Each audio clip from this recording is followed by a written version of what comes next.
પ્રશ્ન એ નથી કે એક ફેક્ટરી પકડાઈ, પ્રશ્ન એ છે કે આવી ફેક્ટરીઓ આટલા દિવસો સુધી ચાલતી કેમ રહી। પ્રાતિંજમાં ઝેરી કેમિકલ અને યુરિયા ખાતરથી દૂધ બને છે। સુરતમાં તબેલાના નામે ઘાતક કેમિકલ ભેળવેલું ઘી વેચાય છે। ગોધરા અને સીમાડામાં પનીર અને માવામાં ભેળસેળનો ઢગલો મળે છે। આ બધું શું બતાવે છે? ખોરાક પર કોઈ નિયંત્રણ નથી, તપાસ માત્ર કાગળ પર છે અને સરકાર મૌન છે।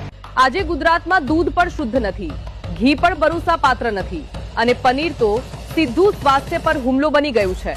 લોકોની થાળીમાં ઝેર જાય છે અને સરકાર જાહેરાતોમાં મસ્ત દેખાય છે। જ્યારે બાળકો માટેનું દૂધ ઝેરી બને, જ્યારે માતાનું રસોડું અસુરક્ષિત બને, ત્યારે સવાલ થાય છે, આ કોના શાસનનું ગુજરાત છે? ભેળસેળ કરનાર માફિયા સરકારની નિષ્ફળ વ્યવસ્થામાં ફૂલી ફાલી રહ્યા છે। આ માત્ર કાયદાનો ભંગ નથી, આ લોકોના જીવન સાથેનો ખુલ્લો ખેલ છે। હવે મૌન નહીં, હવે સહન નહીં, હવે જવાબ માંગવો પડશે।